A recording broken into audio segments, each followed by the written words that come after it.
Hi friends, ನಾನು ಇವತ್ತು ನನ್ನ ಮಗಳಿಬ್ಬರು ಶಿಕಾರಿಪುರ ಹೋಗ್ತಾ ಇದ್ವಿ. ಯಾಕೆ ಅಂತಂದರೆ ಹಸ್ಬೆಂಡ್ ಅಲ್ಲಿ ಶಿಫ್ಟ್ ಆಗಿದ್ರು ಅಂಥೇಳಿ. ಸೊ ಮನೆಗೆ ಶಿಫ್ಟಿಂಗ್ ಅಂದರೆ ಒಂದಷ್ಟೆಲ್ಲ ಸಾಮಾನೆಲ್ಲ ಜೋಡಿಸಿದ್ವಿ. ಸೊ ಹಾಗಾಗಿ ಹಾಲು ಉಕ್ಸಿರ್ಲಿಲ್ಲ. ಅಂದರೆ ಎಸ್ಟರ್ಡೇ ಬಂದು ನಾವು ಶಿಫ್ಟ್ ಮಾಡಿದ್ವಿ, ಬಟ್ ಹಾಲು ಉಕ್ಸಿರ್ಲಿಲ್ಲ. ಹಾಗಾಗಿ ಇವತ್ತು ನಾನು ನನ್ನ ಮಗಳು ಬಂದಿದ್ದೀವಿ. ಸೊ ಇದೇ ಮನೆ, ಅಂದರೆ ಶಿಕಾರಿಪುರದಲ್ಲಿ PWD ಕ್ವಾರ್ಟರ್ಸಲ್ಲಿ ಅಲರ್ಟ್ ಆಗಿರುವಂಥ ಮನೆ ಇದು. ಸೊ ನೋಡಿ, ಇದು ಹಾಲು ಆ್ಯಂಡ್ ಇದು ಒಂದು ರೂಮು. ಇಲ್ಲೇ ದೇವ್ರ ಕೋಣೆಗೆ ನಾನೆಲ್ಲ ರೆಡಿ ಮಾಡಿದ್ದೀನಿ. ದೀಪ ಕೂಡ ಹಚ್ಚಿ ಪೂಜೆ ಕೂಡ ಮಾಡಿದ್ದೀನಿ. ಅಂದರೆ ಇಲ್ಲಿಂದ ಅವರೇ ಒಂದು ಸಣ್ಣದಾಗಿ ದೇವ್ರ ಕೋಣೆಗೆ ಅಂತೆಲ್ಲ ರೆಡಿ ಮಾಡಿ ಕೊಟ್ಟಿರುವಂಥದ್ದು ಇದು. ಸೊ ಹೇಗಿದೆ ಪೂಜೆ? ಚೆನ್ನಾಗಿದೆ ಅಲ್ಲ? ಆ್ಯಕ್ಚುಲಿ ನನ್ನ ಇಷ್ಟವಾದ ದೇವ್ರುಗಳು ಫೋಟೋಸೆಲ್ಲ ಇಟ್ಟಿದ್ದೀನಿ. ಹಾಗೆ ಇದೊಂದು ರೂಮು.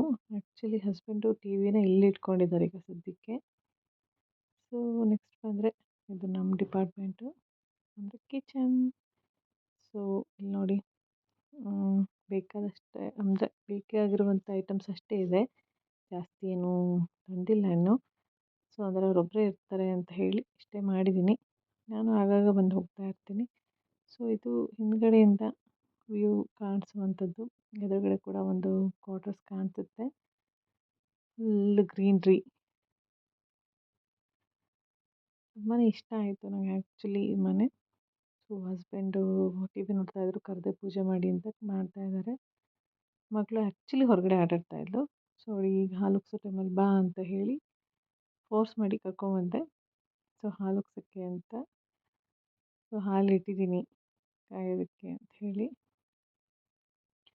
ಮಗಳು ಆಟಾಡ್ತಿದ್ದವಳು ಓಡಿ ಬಂದಿದ್ದಾಳೆ.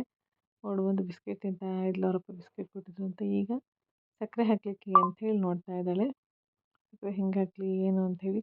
ಅವಳು ಉಕ್ಕೋಕ್ಕಿಂತ ಮುಂಚೆನೇ ಸಕ್ಕರೆ ಹಾಕಕ್ಕೆ ಹೋಗ್ಬಿಟ್ಟಿದ್ಲು. ಬಟ್ ಬೇಡ, ಅದು ಉಕ್ಕಿದ ಮೇಲೆ ಹಾಕಬೇಕು ಅಂಥೇಳಿ 2-3 ಸತಿ ಅವರಪ್ಪ ಅದನ್ನು ಅವಾಯ್ಡ್ ಮಾಡ್ತಾಯಿದ್ರು. ಸೊ ಹಾಲು ಉಕ್ಕೋಕ್ಕೆ ರೆಡಿ ಆಗ್ತಾ ಇದೆ. ಅವಳು ಕೂಡ ಸಕ್ಕರೆ ಹಾಕೋದಕ್ಕೆ ಅಂತ ಕಾಯ್ತಾ ಇದ್ದಾಳೆ. ತುಂಬ ಒಂದು ನಿಮಿಷ ಇರೋದಿಲ್ಲ. ಆ್ಯಕ್ಚುಲಿ ಈ ಮನೆ ಇರೋದು ಸೆಕೆಂಡ್ ಫ್ಲೋರ್ನಲ್ಲಿ. ಕೆಳಗಡೆ ಹೋಗಿ ಆಟ ಆಡಿಕೊಂಡು 2-3 ಸತಿ ಹತ್ತಿ ಇಳಿದು ಮಾಡು ಬಂದಾಯ್ತಾಗಲೇ. ಮೇಲ್ಗಡೆ ಟೆರೆಸ್ ಮೇಲೆ ಕೂಡ ಹೋಗಿದ್ಲು. ಸೊ ನೋಡಿ, ಹಾಲಾಗ್ತಾ ಇದೆ ಹೊಸ ಮನೆಯಲ್ಲಿ. ಎಸ್, ಈಗ ಸಕ್ಕರೆ ಹಾಕಿದ್ಲು. ಸಕ್ಕರೆ ಹಾಕಕ್ಕೆ ಹೇಳಿದ್ರು ಅವ್ರ ಪಪ್ಪ, ಹಾಕಿದ್ದಾಳೆ. ಈಗ ಹಸ್ಬೆಂಡ್ ಕೂಡ ಸಕ್ಕರೆ ಹಾಕಿದ್ರು. ಅವ್ರದ್ದೇ ಮನೆ ಆ್ಯಕ್ಚುಲಿ.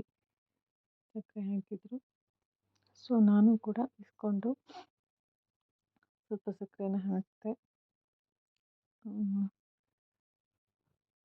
ಹಾಲು ಉಕ್ಕಿದ ಹಾಗೆ ಪ್ರತಿ ಒಂದು ಮನೆಗೂ ಕೂಡ ಖುಷಿ ಉಕ್ಕಬೇಕು ಅನ್ನೋದಿರುತ್ತೆ. ಸೊ ನೆಕ್ಸ್ಟ್ ನಾವು ಶಿಕಾರಿಪುರದ ಫೇಮಸ್ ದೇವಸ್ಥಾನ ಹುಚ್ಚರಾಯ ಸ್ವಾಮಿ ದೇವಸ್ಥಾನಕ್ಕೆ ಹೋದ್ವಿ. ಇದು ದೇವಸ್ಥಾನದ ಹೊರಗಡೆ. ಆ್ಯಕ್ಚುಲಿ ತುಂಬಾ ಚೆನ್ನಾಗಿದೆ ಆಂಜನೇಯ ಸ್ವಾಮಿ ದೇವಸ್ಥಾನ ಇದು. ಇಲ್ಲಿದು ತೇರೆಲ್ಲ ಆಗುತ್ತೆ. ಆ್ಯಕ್ಚುಲಿ ಎದುರುಗಡೆ ತೇರು ಕೂಡ ನಿಲ್ಲಿಸಿದ್ರು. ನನ್ನ ಮಗಳು ಓಡೋಗ್ತಾ ಇದ್ದಾಳೆ ನೋಡಿ. ಅವಳಿಗೆ ಈ ರೀತಿ ಹೊರಗಡೆ ಎಲ್ಲ ಕರ್ಕೊಂಬಂದರೆ ತುಂಬಾ ಖುಷಿ ಅವಳಿಗೆ. ಆ್ಯಕ್ಚುಲಿ ಓಡಾಡೋದು ಅಂತಂದರೆ ಹೋಗ್ತಾ ಇದ್ದಾಳೆ. ಸೊ ದೇವಸ್ಥಾನದಲ್ಲಿ ಜನ ಯಾರೂ ಇರಲಿಲ್ಲ. ಸೊ ಒಂದು 3-4 ಜನ ಅಷ್ಟೇ ಇದ್ದಿದ್ದು ಭಕ್ತಾದಿಗಳಂತಂದರೆ. ದೇವ್ರನ್ನ ತೋರಿಸ್ತೀನಿ ನೋಡಿ. ಇದು ಅಲ್ಲೇ ಪಕ್ಕದಲ್ಲಿ ಇರುವಂಥದ್ದು ರಾಮ ಲಕ್ಷ್ಮಣ ಸೀತೆ ವಿಗ್ರಹ. ಇದು ಆಂಜನೇಯ ಸ್ವಾಮಿ ಮೂರ್ತಿ. ಅದ್ರ ಎದುರುಗಡೆ ಆ್ಯಕ್ಚುಲಿ ತುಂಬ ಚೆನ್ನಾಗಿರುವಂಥ ಒಂದು ಪುಷ್ಕರಣಿ ಇದೆ. ಅಂದರೆ ಒಳಗಡೆ ಬಿಡಲಿಲ್ಲ, ಆ್ಯಕ್ಚುಲಿ ಇಲ್ಲಿ ಕ್ಲೋಸ್ ಮಾಡಿದರು. ಆದರೆ ಹೋಗ್ಬೋದಿತ್ತು ಅಂತ ಅನಿಸುತ್ತೆ. ಮನೆಯವರು ಇಲ್ಲ, ಅಲ್ಲಿ ಪಕ್ಕದಲ್ಲಿ ಒಂದು ಪಾರ್ಕ್ ಇದೆ, ಬಾ ಅಲ್ಲಿ ಕರ್ಕೊಂಡು ಹೋಗ್ತೀನಿ ಅಂತ ಮಗಳನ್ನ ಕರ್ಕೊಂಡು ಹೋಗ್ತಾ ಇದ್ದಾರೆ. ಅವಳಿಗಂತೂ ಈ ರೀತಿಯೆಲ್ಲ ಹೋಗೋದಂದರೆ ಭಾರಿ ಇಷ್ಟ. ಈಗ ಇಲ್ಲಿ ಬಂದ್ವಿ ನೋಡಿ. ಆ್ಯಕ್ಚುಲಿ ಪುಷ್ಕರಣಿ ಹೆಸರು ಶ್ರೀ ಹುಚ್ಚರಾಯ ಸ್ವಾಮಿಯ ಪುಷ್ಕರಣಿ ಅಂತ. ಪಾರ್ಕ್ನ ಹೆಸರು ಭ್ರಾಂತೇಶ್ ಉದ್ಯಾನವನ ಅಂತ ಹೇಳಿ. ಹುಚ್ಚರಾಯ ಸ್ವಾಮಿ ದೇವಸ್ಥಾನದ ಆಪೋಸಿಟೇ ಇದೆ. ಯಾರಾದರೂ ಹೋದರೆ ಮಾತ್ರ ಶಿಕಾರಿಪುರದ ಕಡೆ ಹೋದರೆ ಅಥವಾ ಶಿಕಾರಿಪುರದಲ್ಲಿ ಇದ್ದವರೇ ಆದರೆ ಒಂದು ಸತಿ ಪಾರ್ಕ್ನ ವಿಸಿಟ್ ಮಾಡಿ, ತುಂಬಾ ಚೆನ್ನಾಗಿದೆ. ಇದು ಫಸ್ಟ್ ಸ್ಟಾರ್ಟಿಂಗ್ ಎಂಟ್ರೆನ್ಸಲ್ಲಿ ಲೆಫ್ಟ್ ಸೈಡಿಗೆ ಒಂದು ಕೆರೆ ಕಾಣಿಸುತ್ತೆ. ಇದು ವಾಕಿಂಗ್ ಸ್ಟ್ರೀಟು, ಸುಮಾರು ಜನ ವಾಕ್ ಮಾಡ್ತಾನೆ ಇದ್ರು ಅಲ್ಲಿ. ತುಂಬಾ ದೊಡ್ಡಕ್ಕಿದೆ ಆ್ಯಕ್ಚುಲಿ.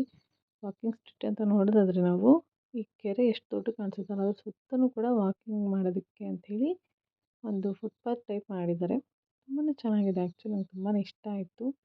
ಯಾಕಂದರೆ ನಾವು ಹೋಗಿದ್ದು ಕೂಡ ಈವ್ನಿಂಗು, ಒಂಚೂರು ಮಲೆನಾಡು ಸೈಡ್ ಆಗಿದ್ದರಿಂದ ಒಂಚೂರು ಮೋಡ ಎಲ್ಲ ಇತ್ತು, ತುಂಬಾ ಖುಷಿ ಅಂತ ಅನ್ನಿಸ್ತು. ಸೊ ಇಲ್ಲಿ ನೋಡಿ, ಇಲ್ಲಿ ಸ್ಟೆಪ್ಸ್ ಎಲ್ಲ ಇದೆ, ಬಟ್ ಯಾರೂ ಇಳಿಯಂಗಿಲ್ಲ ಅಂತ ಹೇಳಿ ಅಲ್ಲಿ ಬೋರ್ಡ್ ಕೂಡ ಹಾಕಿದ್ದಾರೆ. ತೆಪ್ಪ ಎಲ್ಲ ಇತ್ತಲ್ಲಿ. ನಾನು ಅಂದ್ಕೊಂಡಿದ್ದು ಮೋಸ್ಟ್ಲಿ ಗಣಪತಿ ಬಿಡೋದಕ್ಕೆ ಈ ರೀತಿ ಮಾಡಿರ್ಬೋದೇನೋ ಅಂತ. ನೋಡಿ ಅಲ್ಲಿ ನೀರಾವರಿ ನಿಗಮದವರು ಬೋರ್ಡ್ ಹಾಕಿದ್ದಾರೆ, ಕೆರೆಯಲ್ಲಿ ಇಳಿಯೋ ಹಾಗಿಲ್ಲ ಅಂಥೇಳಿ. ಸೊ ಅದೇ ರೀತಿ ಮುಂದೆ ಬಂದರೆ ಈ ರೀತಿ ಎಲ್ಲ ತುಂಬಾ ಚೆನ್ನಾಗಿ ಮಾಡಿದ್ದಾರೆ. ವಾಕ್ ಮಾಡೋರಿಗೆಲ್ಲ ತುಂಬ ಚೆನ್ನಾಗಿದೆ. ಈವ್ನಿಂಗ್ ಟೈಮು ಮಕ್ಳ ಜೊತೆ ಸ್ಪೆಂಡ್ ಮಾಡಲಿಕ್ಕೆಲ್ಲ ತುಂಬಾ ಚೆನ್ನಾಗಿದೆ ಜಾಗ, ಹೋಗ್ಬೋದು.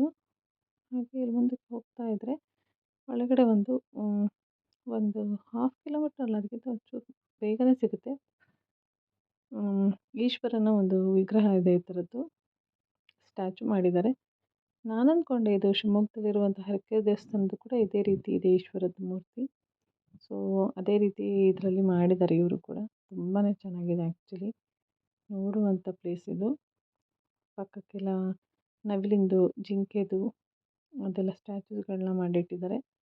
ನೀವು ನೋಡ್ಬೋದು ಇಲ್ಲಿ ಎದುರುಗಡೆ ಬಸವಣ್ಣನದು ವಿಗ್ರಹ ಕೂಡ ಇದೆ. ತುಂಬಾ ಖುಷಿ ಆಯ್ತು ನನಗೆ ಆ್ಯಕ್ಚುಲಿ ಇಲ್ಲಿ ಹೋಗಿ. ನಾನು ಅಂದ್ಕೊಂಡೆ ತುಂಬ ಒಂಚೂರು ಬೇಗ ಹೋಗಬೇಕಿತ್ತೇನೋ ಅಂತ. ಆಲ್ರೆಡಿ ನಾವು ಹೋದಾಗ 6:30 ಆಗಿತ್ತು ನಾವು ಅಲ್ಲಿ ಹೋಗ್ತಾ. ಬಟ್ ಬೆಳಕು ಇಷ್ಟೊಂದು ಇತ್ತು ಅಲ್ಲಿ. ಈಗ ಬೆಳಕು ಜಾಸ್ತಿ ಅಲ್ಲ, ಹಾಗಾಗಿ ಇತ್ತು. ಸೊ ಇಲ್ಲಿಂದ ಹಿಂಗೆ ನೆಕ್ಸ್ಟ್ ಹೋದರೆ ನಾವಲ್ಲಿ ಮಕ್ಕಳಿಗೆ ಆಟ ಆಡುವಂಥ ಒಂದು ಪಾರ್ಕ್ ಇದೆ. ಸುಮಾರಷ್ಟು ಇದೆಲ್ಲ ಇತ್ತು, ತೊಟ್ಲು, ಜಾರುಬಂಡಿ ಎಲ್ಲ ಇತ್ತು. ಮಗಳು ಆಟ ಆಡ್ತೀನಿ ಅಂತ ಹೇಳ್ತಾ ಇದ್ಲು, ಬಟ್ ಅಲ್ಲಿ ವಾಚ್ಮನ್ ಎಲ್ಲ ಆಲ್ರೆಡಿ ಟೈಮ್ ಆಯಿತು, 7 o'clock ಆಯಿತು ಅಂತ ಹೊರಡಿ ಅಂತ ಹೇಳ್ತಾಯಿದ್ರು. ಬಟ್ ಅವಳಾದರೂ ಆಡಿದ್ಲು, ಒಂಚೂರೇನೋ ಒಂದು 2 ಮಿನಿಟ್ಸ್ ಆಡಿ ಬಂದ್ವಿ. ಸೊ ಮನೆಗೆ ಬಂದ್ವಿ. ಮನೆಗೆ ಬಂದು ನೋಡಿದ್ರೆ ಮಳೆ ಶುರುವಾಗಿತ್ತು. ಸೊ ಬಿಸಿ ಬಿಸಿಯಾಗಿ ಊಟ ಮಾಡಿ ಮಲ್ಕೊಂಡ್ವಿ. Good night.